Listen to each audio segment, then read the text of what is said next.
All right, everyone, this is Professor G, and this is going to be your final video from me.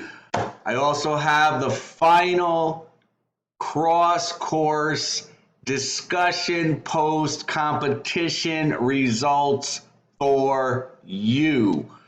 So a couple final words. This is your final Professor G potpourri.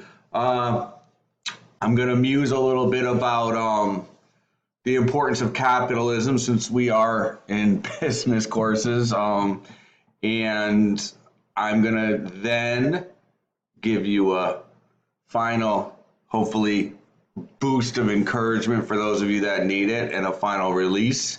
And then I'm going to post the your final results here. So that's the order we're going to do it. So first of all, a little bit about capitalism. And the reason why, hold on, I got to have a sip of coffee in my big cup. Everyone say big cup.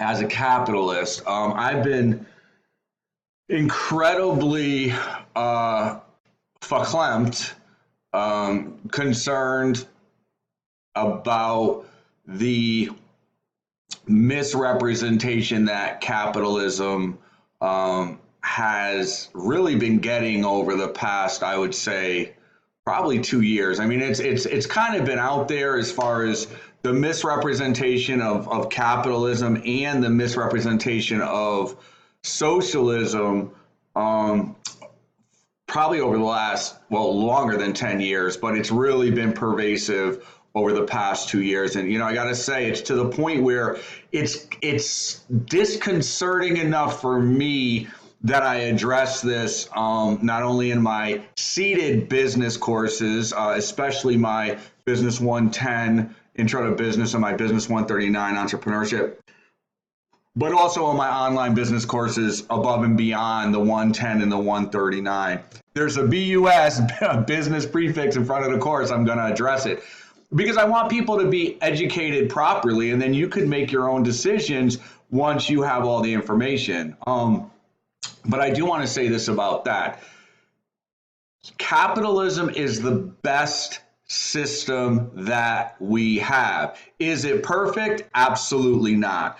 But when you look at why the United States of America is the most prosperous nation on earth, or one of, I can think of one other nation, which we'll save for a different time.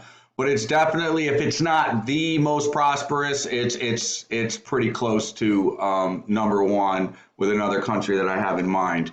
And the most generous. People don't realize how much generosity comes out of the United States. Not only generosity released within our country, but generosity released to other nations. Now, I know Business 110 has more detail about this because I gave them as one of the assignment a series of videos on educating on capitalism and then also socialism. Now, here's the deal.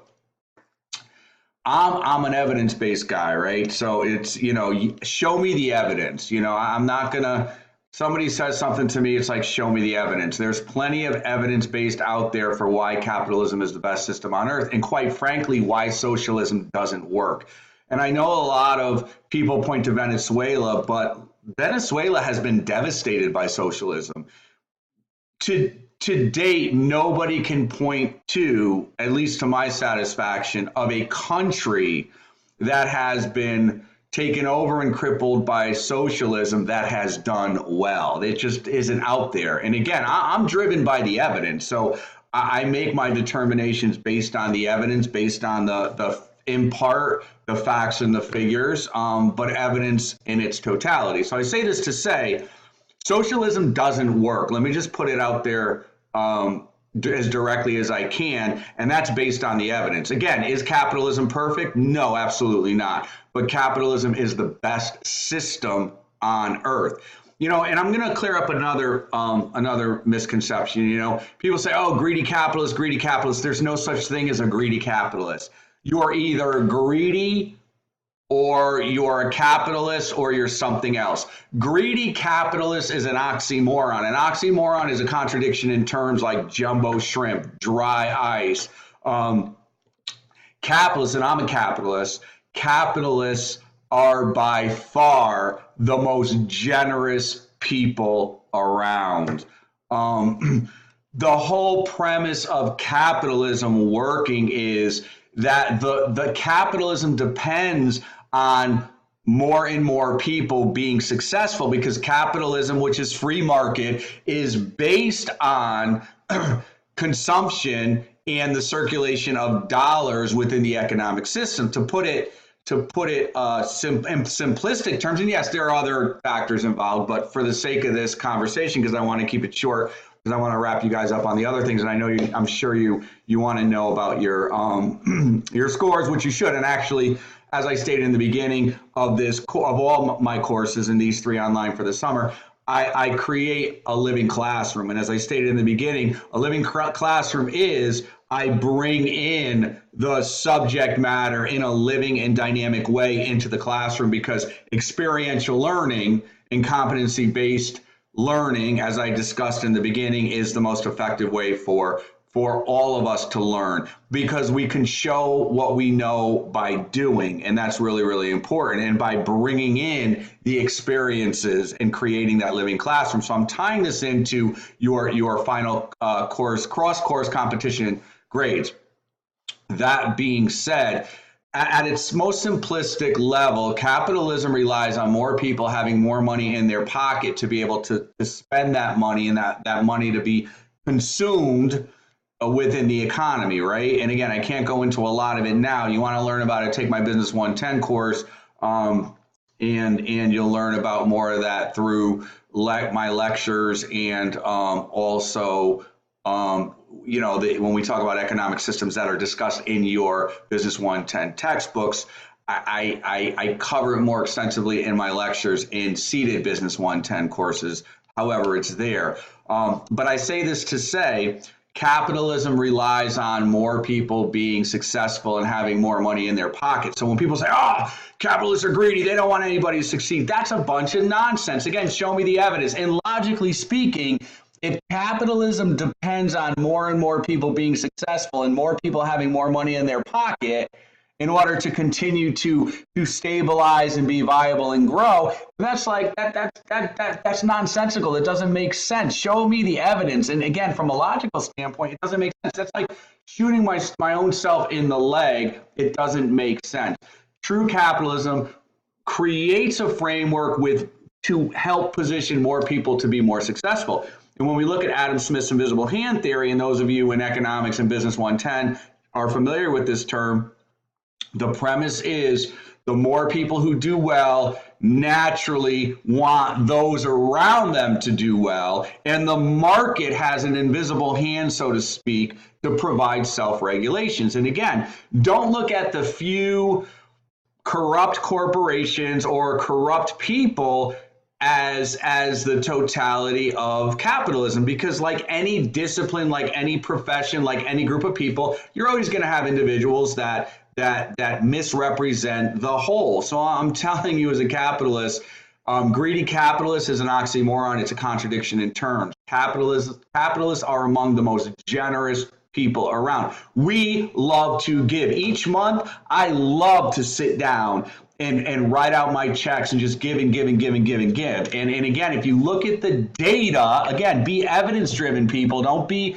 rhetoric-driven or emotionally driven, or what you hear somebody saying because they've got a bias against, or that's irresponsible to spew bias and purport it as facts versus opinion. Everyone's entitled to their own opinion, but everyone is not entitled to their own facts. And somebody had said that a while ago, and I use it. I'm not sure who said it, but certainly everyone's entitled to their own opinion, but everyone is not entitled to their own facts. Facts are facts.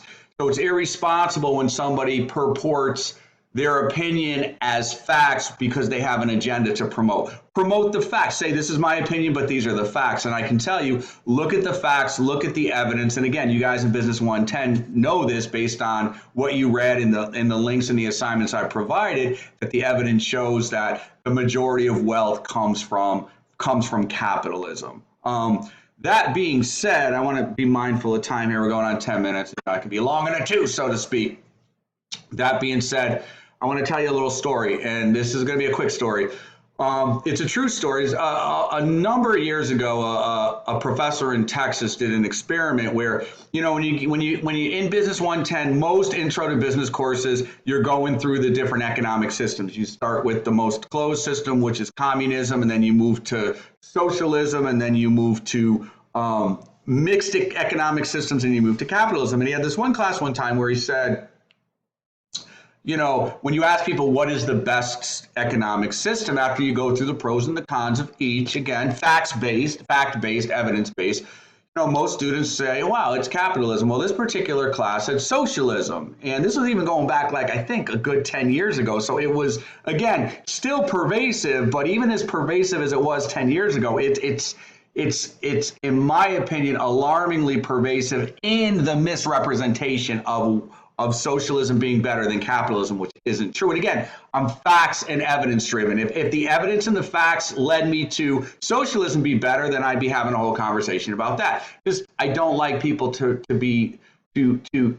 misled or given wrong information. So again, even fact check me. So this professor, he was surprised that the students in this class said, oh, no, socialism. So I said, well, you know what? And he was taken aback, as I would be, and he did something brilliant. He said, okay, well, let's run this class like a socialistic class. And so let's talk about socialism for a minute. And many of you know about socialism. In Business 110, you should, where capitalism is based on incentives and rewards, right? Capitalism incentivizes hard work and effort by providing rewards that are proportional to that hard work and effort. Where what socialism says is, regardless of how much effort or work you put into it, it all goes into a big pot, and then everybody gets an equal distribution of that pot. So whether somebody works really, really hard or somebody doesn't work hard, it all goes into the pot and it gets equally distributed.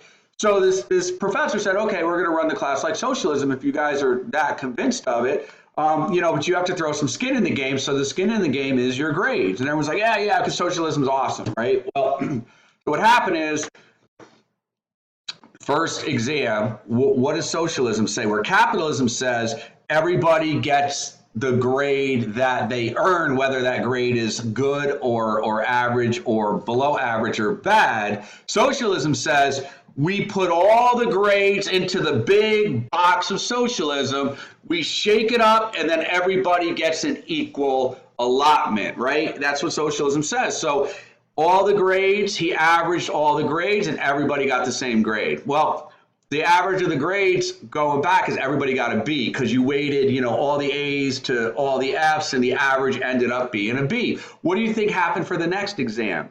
It went down to a C. Why? Because those individuals who put in a lot of effort and work and took their academics seriously, they no longer had an incentive to do well. Why? They were decentivized. That's what socialism does. It decentivizes, whereas capitalism incentivizes, right? The people who were very studious and took their studies seriously and put in that extra work and burned the candle at both ends and did the late nights and sacrificed the partying and the other things to put their studies first, says, what's the point of doing my best when it's just going to be factored into everybody else's grade, right?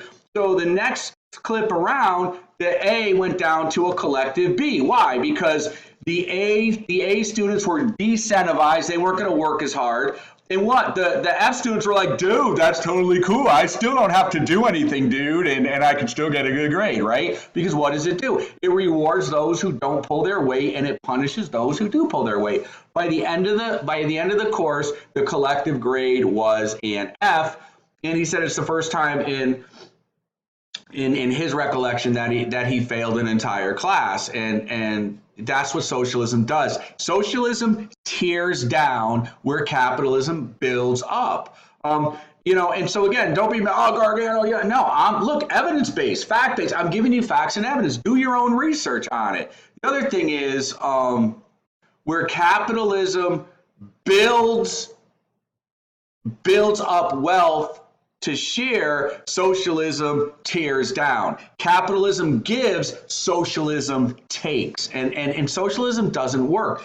There's a couple of countries that people also like to cite as being successful with socialism, and you'll have to Google this because I don't have the specific two countries in mind, but they're not truly socialistic countries. If you look at that list and you go through each individual one, those two countries that some people mistakenly purport as socialistic actually had moved away from socialism, and that's why they're successful. Again, I walk the talk.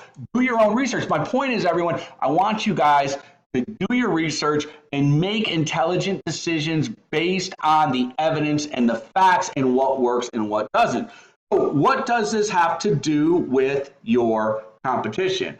I'm glad you asked the question, because what I do at the beginning, right? So some of the posts, and another coffee sip, big circles. Everyone say big circles. In the beginning, and I'm not going to call anyone individual. I would never do that. But in the beginning, there was one or one and a half of the courses that really needed to step it up with their discussion posts. And there was another course that was just killing it, right? So as a professor, I have two choices to make. And again, it took me a good week, and I wanted to think about this and say, okay, what do I want to do? Do I want to provide a negative incentive, or do I want to provide a positive incentive? What a negative incentive would have been. It'd be like, if you don't post by this time, I'm taking these points away. That doesn't work. That doesn't work. I said, as a capitalist, let me inject capitalism, incentivizing into the three courses. So what did I do? I said, hey, we're going to make this a competition. Each week, I'm going to come up with averages based on participation rate and average number of posts per student, which was the fairest way, since there's different numbers of students in the classes, right? And that class, that at the end, that comes up with the two markers, and, which means both conditions have to be true, the highest participation rate and the highest average of posts per student, I will award you, because again, capitalism is based on incentivizing effort and rewards. I will reward you by not giving you, by you earning, by rewarding you because you've earned an extra 5 points on top of your overall grade, which is huge, right? Because if your overall grade is a 70, that bumps you up to a 75. If your overall grade is a 65, that 5 points on the top is a huge win, right?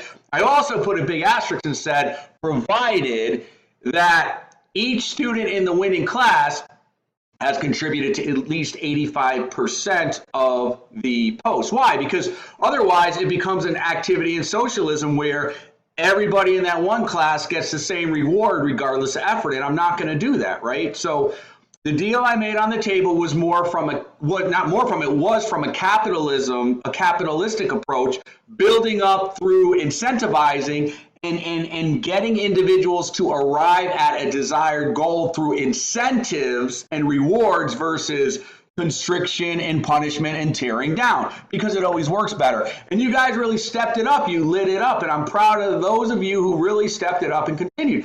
That was awesome, because in a couple of the classes, I noticed there were students that really stepped up the number of responses they did, because those of y'all who did that, see, you're thinking like capitalists, you're smart. You knew in your mind, you're like, okay, I may not have control over the participation rate, but I definitely have control and be able to move the needle over the, what happened here? My screen changed. I definitely have control over the average posts per student. So you guys did great. I did see participation rate go up in 2 out of the 3 classes, and I saw the number of the average posts per student really go up in one of the classes and a little bit in the other. So I thought that was awesome, right?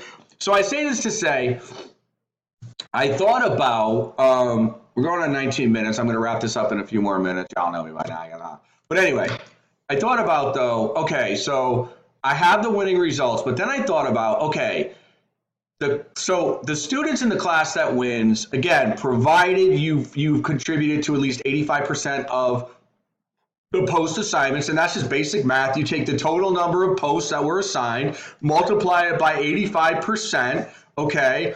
And then that number you get is the number of you at least have. You can drop off the remainder, and the number you have to have posted to at least. I did that up until last Thursday, and here's the reason why. Because for Business 110 and for Business 151, your guys' course ends today. Business 139, Entrepreneurship, your course actually ends next Thursday. So as of last Thursday, that's when I sort of pulled the trigger on, that's when we're going to stop collecting the data and we're going to close out the competition. So I do have the results, but here's what I was thinking, right? So the course that came up with the highest, the students that posted at least 85% of the assignment posts are being rewarded. But as a capitalist, I'm thinking, okay, but then is that going to incentivize those who worked really, really hard in the Business 110 and the Business 139? No. And so how are their efforts rewarded? Because I know who you are in Business 139. A number of you really, again, stepped it up within your locus of control. The only thing you had control over is to step up your posts, right? So as a capitalist, I'm thinking, okay, I am rewarding based on healthy competition. That being said, it's decentivizing and punishing those who really stepped up in the other courses, but for the fact that the collective did not make it, they did not earn that reward. I don't want your effort to go unrecognized. So that's being said, here's what I'm doing.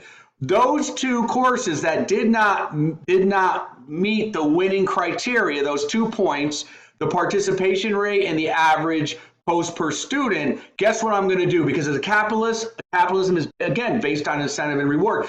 I don't want you to feel that you were overlooked or unrewarded for your individual effort, not collective, individual effort. So those of you in the two courses that did not move the needle far enough, did not come in first place, I am rewarding you based on your individual effort, a 3-point on your final grade, provided that you've posted to at least 90% of the assignment posts. So I did up the threshold, right? Because first place course, 85% was the threshold. There's got to be a little bit of, fairness. So to be fair, the other two courses, if you posted to at least 90% of the posts, and you guys know what a complete post is, it's an initial post meeting the minimum criteria, and the 2 response posts is for a total of 3. If you posted to at least 90% of the posts in the 2 non-winning courses, then I will award you a total of 3 points on the top. So winning course members, 85%, 5 points on the top. I sprinkle that, so everybody sprinkle it on. Gargano, Professor G, sprinkling it on. Sprinkle on that reward. I'm sprinkling on top of their winning class, 85% threshold, 5 points on your final grade. I got a little email here. I thought I'd turn these off. The non-winning courses, individual effort, I am rewarding, provided you met that 90% threshold with a 3-point sprinkle. Okay. So that being said, I'm about to show the finale. But my last closing thing is I want to just give you a little release, a little encouragement. It's been a lot of fun in all 3 classes. Those of you who really put forth the effort, I was really gratified. I had a lot of fun with you guys. As I stated in the beginning, it's certainly a privilege and an honor to serve you in this way. I don't take it lightly. It's a profound privilege, and I take it seriously to stand before you, whether that be in a seated class, an online class, and be your professor and have the responsibility to make sure that the education that I provide to you is helpful, edifying, accurate, and it helps to build you up and to get you closer to where you want to be. So I thank you for again, for those of you who really took this seriously. I thank you for your effort. I thank you for your diligence. As I said in the beginning, my goal is I always try to create an experience for my students in whatever I do, as in my role as a pastor, as a life coach, as a father, as an author, as a writer. I try to, in all that I do, is to create an experience for those that I have the privilege of serving in the various capacities to be able to unwrap and step into, to really, really receive that which they are desiring to receive and even more. So, be encouraged, for business 110 and business 151, the finish line is 11:59 p.m. tonight. Get it done. Get your final, papers in. Business 139, your finish line is next Thursday. Business 139, you guys know you have your business plan. Get that in. But I want to encourage you. The old saying goes that things that the things that are worth it don't usually come easy. So press through. Don't let go of the dreams and the visions and the goals that you have. Don't allow your circumstances and situations to speak louder than that which you're believing for you to step into your best life and the best version of yourself. So press through so you can break through into your dreams, into your visions. And don't be discouraged, because when you get to the other side of it, you're going to look back, like I have done so many times in my life. You're going to look back and you'll be like, wow, I am so glad I hung in there. I'm so glad I persevered. I'm so glad that I pressed through, because it was all worth it. So hang on to that sweet, sweet victory and success. And don't lose focus in that. When you get through, you're gonna have that, and you're gonna experience it, and you're gonna step into who you want to be and what you want to do in even greater ways, above and beyond anything you can ask or imagine. So again, I really appreciate the opportunity to serve you guys in this way. And I'm believing you guys. I'm believing for great things and great accomplishments, and that you guys, even you'll be in awe of your own selves and what you accomplish and what you do. So that being said, I do want drum roll. Drum roll. That's not a very good drum roll, but that's all right. Here are the results. Oh my God, I hope I didn't close it out. Oh, here it is. Here are the results. Let me put it in the middle. Move the screen. All right. So, Business 151, you guys killed it. Participation rate, overall participation rate throughout the course, up to and including last Thursday, 86%, and you had to hit both metrics. It's not an or condition where only one has to be true for the whole thing to be true. It's an and conditioning, meaning both conditions, or all conditions anded together, have to be true. So you hit that current participation rate, and you hit that current average post per student. So congratulations. Let's give our colleagues a hand here. Business 151, you did it, you killed it, you slayed it. Great job. So again, those now who are in the winning course, those individual students that are in Business 151 who met that 85% successful post threshold, you get an additional 5 points added to your overall grade. Those of you in 110 and 139, individual effort, as long as you hit that 90% threshold, you'll get 3 points added to your grade. The other thing is too, I really enjoyed reading a lot of your posts. You guys have really just, again, for those of you who really put your best foot forward, you did a great job. I'm proud of you. Keep up the good work. And on that note, y'all, I am out for now. What am I doing here? All right, I'm done. Y'all have a good one.